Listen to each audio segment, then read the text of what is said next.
My name's Derrick Broze. For the last 10 years, I've worked as an investigative journalist, hosting a radio show, writing books, and producing numerous documentaries about the realities of child trafficking, the dangers of technology, and indigenous struggles. Now, I aim to uncover whether there exists a network of individuals and institutions which ties these issues together. Many researchers posit the existence of an international cartel which covertly manipulates world events for their own benefit. Are these claims simply fantasy and paranoid delusion, or is there truly an agenda to subvert humanity to the demands of the pyramid of power?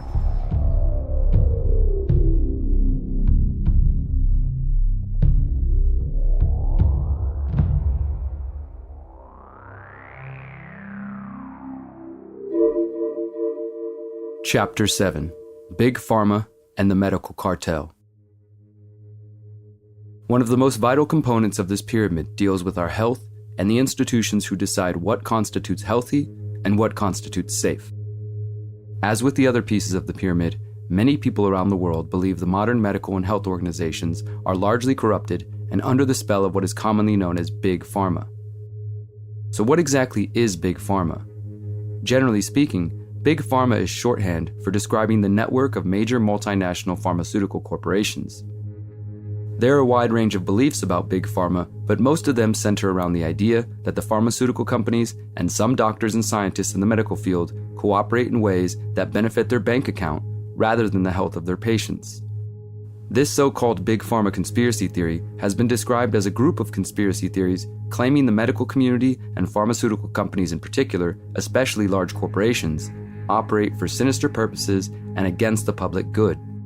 This includes potentially concealing effective alternative treatments and lying about the harm of certain chemicals. Some people also believe Big Pharma may cause and worsen some diseases. In a 2013 paper, Robert Blaskowitz, assistant professor at the University of Wisconsin, wrote that the Big Pharma conspiracy theory has 4 classic traits.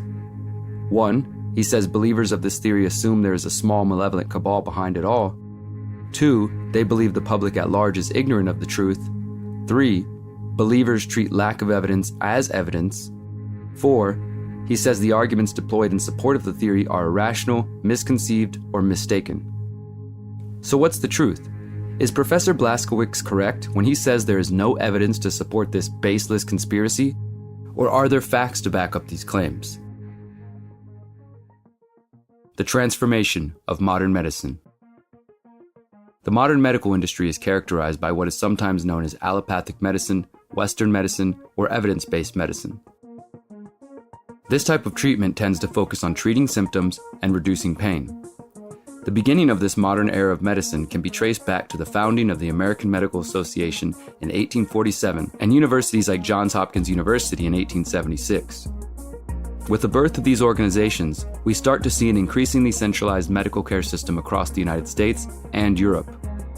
Opponents of Big Pharma tend to point to this centralization and the creation of new organizations like the AMA as the point where medicine shifted from traditional medicines such as herbal medicine, homeopathy, Ayurveda, and other indigenous medicines towards a system focused on pharmaceuticals and vaccines. The critics of Big Pharma point to the involvement of the Rockefeller family as evidence of a concerted effort to monopolize the medical industry and regulation of what medicines are accepted as safe and effective. In the early 1900s, there were hundreds of doctors operating independently across America. These doctors often offered a variety of healing modalities, including chiropractic, naturopathy, homeopathy, holistic medicine, and herbal medicine. It is around this time that the Rockefeller family began influencing the medical industry. As noted in Chapter 1 of this series, in 1902, Rockefeller Sr. founded the General Education Board with the stated objective to support higher education and medical schools in the United States. Just as Rockefeller and his network of philanthropic organizations sought to influence and shape the direction of public education, so too did he seek to influence the medical schools across the country.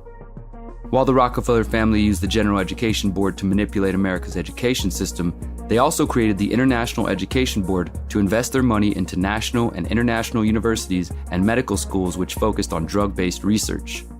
While the Rockefellers played a large role influencing the medical schools and universities, it was the assistance of the Carnegie family that helped transform the industry via their funding, the infamous Flexner Report.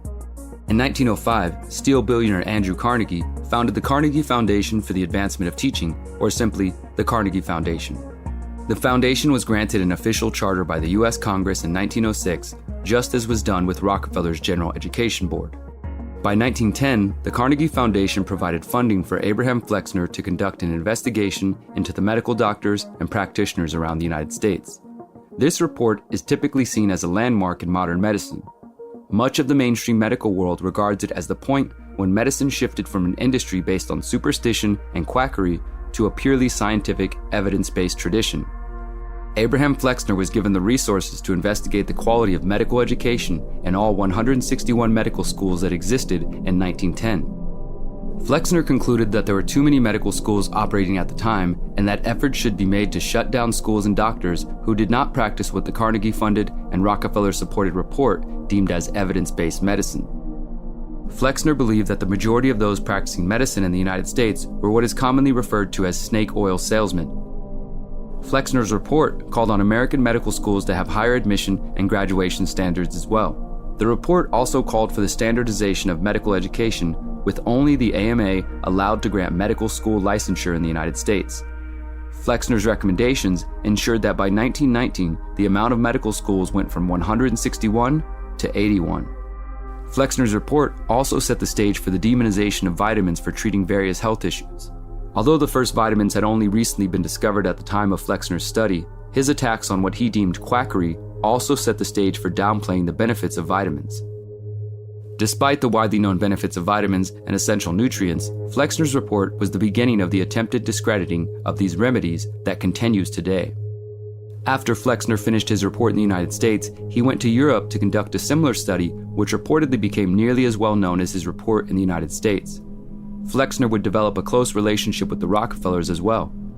In 1912, after his successful report for the Carnegie Foundation, Flexner joined the Rockefellers' General Education Board, where he was quickly promoted to secretary of the board. In 1913, when John D. Rockefeller Sr. established the Rockefeller Foundation in New York City, Flexner helped merge the General Education Board with the new organization. The General Education Board program of medical education existed from 1913 to 1929 and distributed $94 million to 25 medical schools. The Rockefellers were not content to influence the medical industry in the United States and Europe. They also took their philosophies and dollars to China. In 1914, Rockefeller put up money to establish the China Medical Board, an American organization whose mission statement was to advance health in China and neighboring Asian countries by funding medical, nursing, and public health research and education. The Rockefellers incorporated the China Medical Board in New York and launched the Peking Union Medical College in Beijing from 1914 through 1950. The CMB also worked in Japan, Korea, Hong Kong, Philippines, Thailand, Indonesia, Malaysia, Singapore, and Taiwan. Altogether, the Rockefeller-funded China Medical Board invested hundreds of millions of dollars in grants and technical support to medical universities across Far East and Southeast Asia with the goal of bringing the Rockefeller-Carnegie-funded Western allopathic medicine to the world. One of the men who was also funded by Rockefeller was Dr. William Henry Welch, one of the founding professors of Johns Hopkins University. From 1901 to 1933, he worked closely with the Rockefellers as the founding president of the Board of Scientific Directors at the Rockefeller Institute for Medical Research. During this time, he was an advisor to John D. Rockefeller and a chief advisor to the U.S. Army's medical department. With the backing of the Rockefellers, he was able to rise to the top of a number of influential organizations and direct the transformation of medical education in the United States. Welch was president of the National Academy of Sciences, the American Medical Association, the Association of American Physicians, the History of Science Society, the Congress of American Physicians and Surgeons, the Society of American Bacteriologists, and the Maryland State Board of Health. It was with Welch's help that Rockefeller was able to bring to life Peking Union Medical College in Beijing. Welch hoped the college would become the, quote, Johns Hopkins in China. It's important to acknowledge that the Rockefeller-guided transformation of the medical and health industry was also an act of displacement and colonization. From the outset, their goal was to replace traditional indigenous medicine and traditions. Prior to the Flexner Report and the Rockefeller investments, individuals were free to decide how they want to medicate themselves and their families. This included a wide variety of medicines and rituals practiced by indigenous cultures around the world. Obviously, not every traditional or natural medicine will deliver the promised results, and there are lying, greedy characters peddling snake oil. However, while modern medicine and science has shaped our world in invaluable ways, we still have so much to learn and understand from the original peoples of this planet. Unfortunately, the vision for medical education and science described in the Flexner Report and fleshed out with the funding of the Rockefellers resulted in doctors being taught to focus on disease and not on a system of preventative health care, a system which could utilize indigenous and Western medicine. The origins of Big Pharma, the lies of the AMA. Now that the medical industry had been cornered by the Rockefellers and a monopoly on licensing had been established, they began to use their resources to promote the need for pharmaceutical drugs to solve the world's health issues. To do this, the Rockefellers used their resources gained from their oil monopoly to form an alliance with German chemical company IG Farben. In the years leading to World War II, the Rockefeller-controlled Standard Oil of New Jersey, which later became Exxon, purchased a controlling interest in IG Farben. The two companies struck up agreements that would benefit both of their bank accounts. A 1942 article written by journalist Michael Straight for the New Republic states that, quote, with the Standard Oil Company, the marriage, as IG Farben called it, took place in 1929. The dowry which IG bestowed upon its bride was the control in clear world markets of IG's patents covering oil and synthetic gasoline. In return, the bridegroom received full powers over the production, even within the United States, of the chemical children of the Union, including synthetic rubber. The article describes how the Rockefellers' Standard Oil was perfectly aware that IG Farben was reported to have been in the control of the Gestapo as far back as 1934. The Rockefellers' IG Farben plants were instrumental in supporting the Nazis during World War II by supplying the tools needed to develop weapons of war, including the Zyklon B gas used in concentration camps. There are also researchers who believe the Rockefellers not only embraced the financial benefits of a relationship with Hitler's regime, but that they also supported the eugenic philosophy. We will explore that claim in upcoming chapters of this series. The Rockefellers' Farben factories also helped Rockefeller take the petrochemicals from the spoils of the oil industry and use them to begin the mass manufacturing of pharmaceutical drugs. The same drugs that would be increasingly promoted and prescribed by the doctors graduating from medical schools, also funded by Rockefeller. Through their organizations, the Rockefeller Foundation, the General Education Board, the Rockefeller Institute for Medical Research, and funding of institutions like Johns Hopkins University and the American Medical Association, the Rockefellers were able to completely influence and control the direction of medical schools and the industry of the 20th and 21st century. In the 1994 book, The Assault on Medical Freedom, author and private investigator P. Joseph Lisa claimed to have gained access to secret files in the American Medical Association's Chicago Department of Investigation. Mr. Lisa says he was hired by a private client to investigate the AMA under the guise of collecting information to expose mental health quackery. In the process, he uncovered hundreds of AMA photocopies of memos, minutes, and other documents. Lisa said he was able to make copies of the original documents and did so without breaking the law. Over the next decade, Lisa says he investigated the documents and found little evidence of quackery and much evidence of an organized propaganda campaign to discredit alternative medicine and foreign drugs. According to Lisa, quackery was, quote, a label that orthodox medicine attached to anything they wanted to discredit in the public's eye. Quacks are practitioners of, quote, a brand of medicine that does not espouse the use of surgery, drugs, or radiation therapy, and who do not come under the control of organized medicine or organized science. Lisa did not believe that quacks didn't exist, but that the medical establishment was using the worst bunch as an excuse to stigmatize alternative medicine and eliminate competitors to the pharmaceutical industry. Lisa wrote in his book that what is happening in the United States is, quote, nothing less than an enforced, totalitarian medical pharmaceutical police state, a type of medical McCarthyism. The history of the Rockefeller-funded medical organizations, particularly the American Medical Association, does indicate a support of treatments which are often of questionable value and deplatforming of critics who oppose the medical narratives being spun by Big Pharma and the medical cartel. The AMA has a widely known history of endorsing the use of cigarettes and nicotine as safe and beneficial. The AMA doctors at one point had their own tobacco lounge during their conventions where big tobacco executives could provide them an endless supply of cigarettes. The AMA was one of the last medical organizations to acknowledge the harmful effects of nicotine. Additionally, the AMA and other medical organizations practicing modern, so-called evidence-based medicine have also been proponents of water fluoridation, a practice which was normalized in the United States in the 1940s, but one which immediately faced opposition. Although the practice was supported by the American Medical Association, the American Dental Association, and the U.S. Food and Drug Administration, there are many studies indicating health problems associated with the practice, including lower IQ in children, thyroid disease, bone fractures, and gastrointestinal effects. In fact, in 2020, a lawsuit brought by the Fluoride Action Network against the U.S. Environmental Protection Agency presented evidence of fluoride's harm in a federal court for the first time since water fluoridation began. If the plaintiffs win the lawsuit, it could spell the end of water fluoridation after more than 70 years. The point is, these institutions have a history of misleading the public. We should not ignore these lessons. The modern medical cartel. When we take a deeper look at the history of modern medicine and the corrupting influence of Big Pharma, we clearly see the same trends we see with the education system, the media, and big wireless. The agencies created to regulate or protect the people from these different industries have been captured by the organizations and corporations they claim to regulate. When it comes to the medical field, we can clearly see that the Rockefeller organizations and the Carnegie Foundation played a direct role in pushing medicine away from traditional indigenous medicines towards a system focused on treating symptoms of disease rather than the root causes. There's also a heavy emphasis on promoting drugs and vaccines.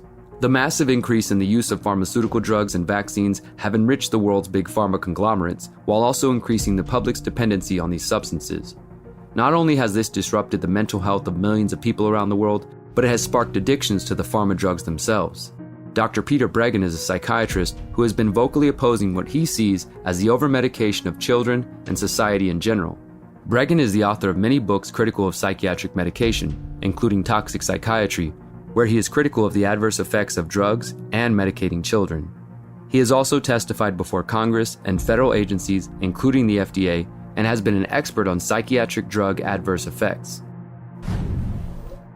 We've been hearing testimony all morning from Dr. Peter Breggin, an expert witness and psychiatrist hired by the defense to talk about the effects of antidepressants on the brain. He has so far this morning given a detailed lesson about the human brain and how antidepressants, known as SSRIs, affect the brain. He talked about the drug Celexa, which is not recommended to be prescribed to children. And we know from prior court proceedings that both Conrad Roy and Michelle Carter were on Celexa as teens.